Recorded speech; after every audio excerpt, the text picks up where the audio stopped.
एक शब्द कह हुई है, वही जो राम रचि राखा। 12 नवंबर को निर्णय भी हुआ।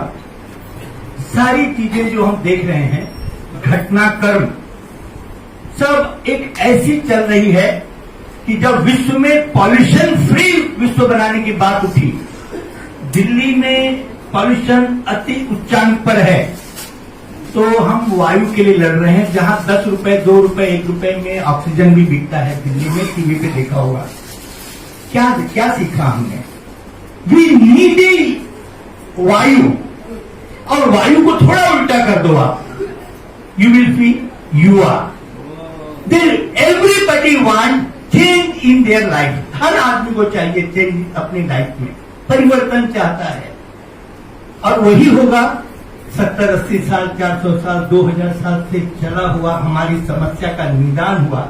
तो जो प्रभु करता है वो अच्छा करता है, और मैं अपने के बीच में हूँ, मेरे सर्वश्रेष्ठ समाज के सर्वश्रेष्ठ लोगों के बीच में हूँ, मैं अपने परिवारजनों के बीच में हूँ, अपने बच्चे बच्चियों के बीच में हूँ।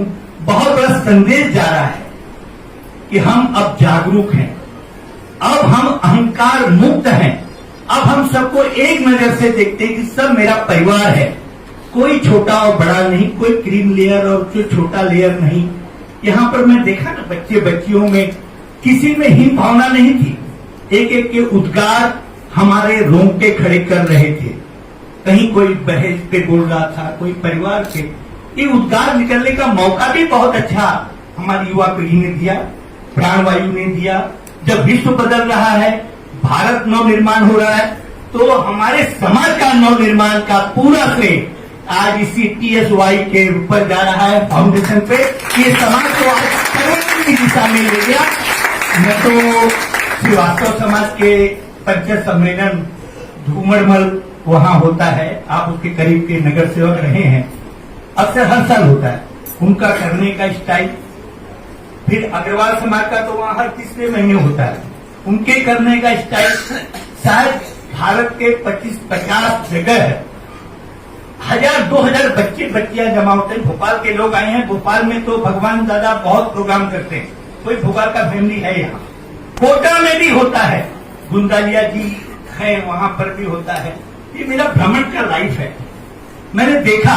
लेकिन जो पद्धत, सर्वश्रेष्ठ पद्धत, अति उत्तम संस्कार, सेवा, सहकार के साथ जो आज ये आयोजन हुआ, इसके लिए मैं इन बालकों के प्रति विनम्र भावना से कहूंगा, हे माँ, इन बच्चों को वह शक्ति दे कि इनकी शक्ति के साथ समाज की शक्ति, अहंकार नहीं जुड़ जाए, और समाज की नई दिशा, नया चेतना, नया निर्माण हो, ऐसी मेरी मंगल। और आज से मैंने धीरज जी एक भी बात कहा था, उल्लासनगर का प्रोग्राम याद है, मैंने कहा था मैं चाहता हूं कि इन बच्चों का पैर धोऊं और पानी पी जाऊं। आज 8-10 साल पहले की बात थी, आज वो साबित हो गया। अब मुझे लगता है कि जब मेरी रिटायर लाइफ पूर्ण हो चुकी है, आयु भी पूर्ण हो चुकी है, तो आज वास्तव में तुम लोग का धोवन, एक बार फिर कहता हूं मैं, धोवन पीने का मन करता है। तुमने मेरे समाज को आज सही दिशा दी। इन्हीं शब्दों के साथ मैं आप लोग को कोटि-कोटि वंदन करता हूं, मेरे समाज के लोग को कोटि-कोटि वंदन करता हूं कि आप लोग सामूहिक पर के बारे में ज्यादा सोचे। कितनी इशारा किया हमारे धीरज भैया ने, राकेश सर ने, पिता तुल्य है, इसलिए कहूंगा कि सबका पैसा बचा है, कहीं नहीं देना है। इनका सूट, इनका शेरवानी, इनकी चुनरी, वो सब कीमत 20,000 की हो जाएगी, 20-30,000 एक परिवार के लिए, पति पत्नी का। इसका किसके लिए सोचते हैं? ये परिवार के लिए। ये बच्चे इतने अच्छे सेवा भावी हैं, उत्तम नौकरी वाले हैं, किसके लिए सोचते हैं? समाज के लिए। किसको फुर्सत है समाज के बारे में? जिसको फुर्सत है तो वो समाज में धन दे सकता है, तन और मन नहीं दे सकता है। लेकिन ये मेरे बच्चे, ये मेरे परिवार, ये मेरे बालक, ये भारत माता के सपूत, या मैं तो मेरे समाज के सपूत इतना श्रेष्ठ काम कर रहे हैं कि इनके लिए एक बार जोरदार ताली बजाइए। और आप लोग को मैं निवेदन करता हूं कि आप अहंकार नहीं, शादी ब्याह सामूहिक करें, ये निवेदन। धन्यवाद। देवी संघ सेवा संघ ने मुझे यहाँ इन्वाइट किया है। मैं आप सबको सभी बहुत बहुत बधाई देती हूँ कि इतना अच्छा मौका, इतना सम्मेलन वाला वक्त आपने निकाला है। एक लड़का और लड़कियों के लिए वो अपनी बातें यहाँ खुल के और दिल से निकली हुई बातें यहाँ बोली। कि उनके दिल में क्या क्या शंका होता था, वो अपने पेरेंट्स से नहीं बता पाते थे। और वो आज स्टेज पर आके अपने खुद से अपने माँ पिताजी को बताया कि पिताजी मैं ये करना चाहती हूँ, पापा मैं ये करना चाहती हूँ। और लड़का भी अपने खुद की बातें की रहा है। तो मैं इसी से चाहूंगी इसी तरह यहाँ पर आए हुए सभी गण, लड़का लड़की एक दूसरे को पसंद करे, एक अच्छा जीवन साथी हर किसी को मिले और पूरी लाइफ इस तेली साहू समाज के थ्रू किया हुआ शादी को जिंदगी भर निभाए और काफी लोगों को आप अपने साथ जोड़े और इसे जितना आगे इसमें सेवा कर सके। कहते समाज के लिए हर कोई नहीं मरता है, हम अपने परिवार के लिए मरते हैं, अपने माँ बाप, अपने बच्चे, भाई बहन के लिए मरते हैं। हम जितने यहाँ परिवार आए सब अपने अपने लिए करते हैं और समाज के लिए बहुत कम सेवा करते हैं। और जो सेवा करता है वो बहुत दिल से सेवा करता है, तो उसका आदर भाव और इज्जत और सम्मान करिए कि वो इंसान इस समाज में खड़ा होकर और बहुत अच्छा काम करे देश के लिए। और यहाँ तो बड़े बड़े काफी है, मेरा तो कोई शब्द नहीं है, इनसे मैं सीखने के लिए आई हूँ। मैं भी झारखंड महाराष्ट्र युवा मंच आज 15 साल से चला रही हूँ, जिसमें राष्ट्रीय अध्यक्ष भी कराती हूँ। कल एक समाज का फिर ओपनिंग हुआ है, बिरसा मुंडा 15 तारीख का उनका स्थापना दिवस था, उनका जन्मदिन था।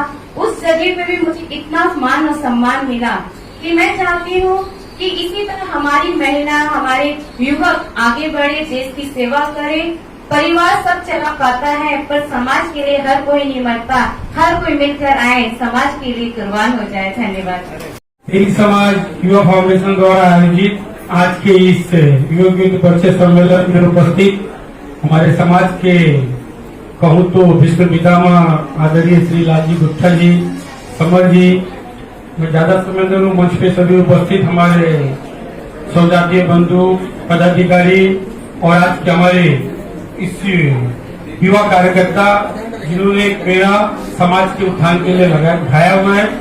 मैं साहू समाज मुंबई की तरफ से साहू समाज के अध्यक्ष श्री गिरजाशंकर गुप्ता जी और कार्याध्यक्ष डॉक्टर दिनेश गुप्ता की तरफ से भी और उमाशंकर गुप्ता जी की तरफ से भी आप सभी को बहुत बहुत हार्दिक शुभेच्छा देता हूं और शुभकामना देता हूं और उम्मीद रखता हूं कि आगे भी समाज की इस तरह के जो भी कार्य युवक परिचय सम्मेलन के अलावा जैसे कि जनगणना के बारे में है, मेडिकल के बारे में है, जिस तरह की भी आगे जो भी योजना रहेगी उसमें साहू समाज मुंबई के सारे पदाधिकारी, पूरा समाज आपके साथ है।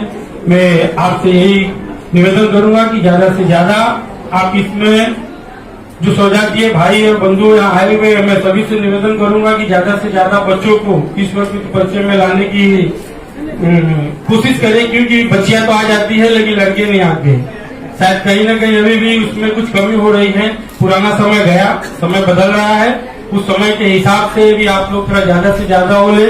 और जैसे कि अभी एक बच्ची ने कहा जो यूपीएससी की परीक्षा देना चाहती है, उनके पेरेंट्स से मैं अनुरोध करूंगा कि 24 साल की उम्र कोई बड़ी उम्र नहीं है। अगर वो बच्ची पढ़ना चाहती है तो उसे पढ़ने दें, उसे रोके ना, क्योंकि हर एक का, लड़का और लड़की का एक जीवन साथी ऊपर वाले ने लिख के भेज दिए, सिर्फ उसे ढूंढना है। लेकिन किसी बच्चे को यदि शायद लड़का होता तो आप उसे नहीं रोकते। मेरी बच्ची खुद 28 साल की है, बीडीएस करके, एमडीएस करके और फेलोशिप भी कर रही है, 28 साल की हो गई, लेकिन वो आगे जब तक बोल रही थी पढ़ना पढ़ना, नेक्स्ट ईयर सब शादी के बारे में सोचेगी। बड़ी बच्ची हमारी हमके हुई, लास्ट ईयर में 28 साल में शादी की। तो बच्चियों पे पाबंदी न लगाए, अगर बच्चे जहाँ तक पढ़ रहे हैं उसे पढ़ने दें। जीवन साथी जब मिलना है मिलेगा ही, उसमें कोई दो राय नहीं है। ऐसा मैं सभी पेरेंट्स लोगों से निवेदन करूंगा। और साथ ही साथ एक चीज और आप लोगों से कहना चाहूंगा कि समाज में जैसे कि धीरज जी बहुत अच्छी तरह से मंच का संचालन कर रहे थे, बताए कि 4 महीना 6 महीना में शादी होने के बाद टूटने की कगार पर काफी जा रहे हैं। और ये काफी समाज में हमारे यहाँ भी परसों के दिन एक दूसरा है जो गणेश नगर में से गुजरात की शादी हुई है, अब उनका वही शादियों के मुझे लगता है 1 साल भी नहीं हुआ और उनका संबंध टूटने का कगार पर पहुंच गया है। इसके लिए जैसे कि अभी राकेश जी बताए, उसमें बात कुछ नहीं रहती। बात अगर उसका पूरा निष्कर्ष निकले, समाज के सब लोग जमा होते हैं, दूसरी जमा होते हैं, बातों में कोई दम नहीं होता। सिर्फ छोटी छोटी बातों के लिए, जैसे कि एक डॉक्टर है, डॉक्टर लड़का भी है, डॉक्टर लड़की भी है, थोड़ा 2 मिनट आपका समय मैं लूंगा। अब उसमें शादी लास्ट ईयर हुई, उनकी 1 साल हो गया था, लड़की भी पढ़ी हुई थी, लड़का भी डॉक्टर था, घर वाले भी ठीक ठाक थे, पैसे से भी ठीक थे, सब कुछ ठीक था। उनका विवाद किस चीज के लिए हुआ कि लड़की आ रही थी, अब सास जी को था, सासू माँ को, कि भाई ज्यादा से ज्यादा पहले घर में काम करे, उसके बाद दूसरा कुछ कहे। जबकि उसमें लड़की डॉक्टर थी, उसने पढ़ी थी, उसकी इच्छा थी कि मैं बाजू में क्लिनिक भी कर लेती हूँ और साथ ही साथ में मैं जो भी घर का काम है वो भी करूंगी। लेकिन घर वालों का था कि नहीं, घर में ही जो भी करना है करे, कपड़े धोने हैं कि बर्तन धोने हैं कि जो धोने हैं। जबकि उस लड़की ने कहा कि उससे ज्यादा मैं 50 से 60 हजार लाख रुपए में कमा के आपको दे दूंगी, मैं आपकी सेवा भी कर रही हूँ, उसके लिए एक हम घर में नौकर भी रख सकते हैं जो 2000-3000 कह कर सकते हैं। ये बात बढ़ते गई और लास्ट के कम से कम 4 महीना 5 महीना तक, जबकि घर के सारे लोग एजुकेटेड थे, फिर भी वो टूटने की कगार पर हो गए। लास्ट में फिर उसकी काफी मीटिंग हुई, 5-6 लोग हम लोग गए, काफी समझाए बुझाए। इस बात को उनको कहा कि पुराने जमाने को हम छोड़े, कि किस तरह से अब सिर्फ सास सोचे कि हमारी सेवा करे। सास, मैं नहीं कह रहा हूँ कि सास सब खराब होती है, बेटी भी वहां जाने के बाद से वो समझे कि मेरा घर है। क्योंकि बहुत सारी बेटियां भी ऐसे सोचती है कि अगर अपने हाथ से घर से गई तो वहां जाने के बाद वो अपना एक वर्चस्व दबाने की कोशिश करती है। तो न अगर वो वहां सोचे कि वो मेरी माँ है और वो सोचे अपनी बेटी है, तो शायद रिश्ता टूटने की बात करना चाहे। तो यही मेरा आप लोगों से निवेदन है, क्योंकि आजकल पिछले वर्ष में मैं समझ रहा हूँ कि 7 से 8 शादी टूटने की कगार पर आया और अभी मीटिंग करके समाज में भी लास्ट में हमको कहना पड़ता है कि आप लोग अभी कानूनी प्रक्रिया करिए। क्योंकि कितना समझाए हर बात को, जबकि बात में कोई दम नहीं।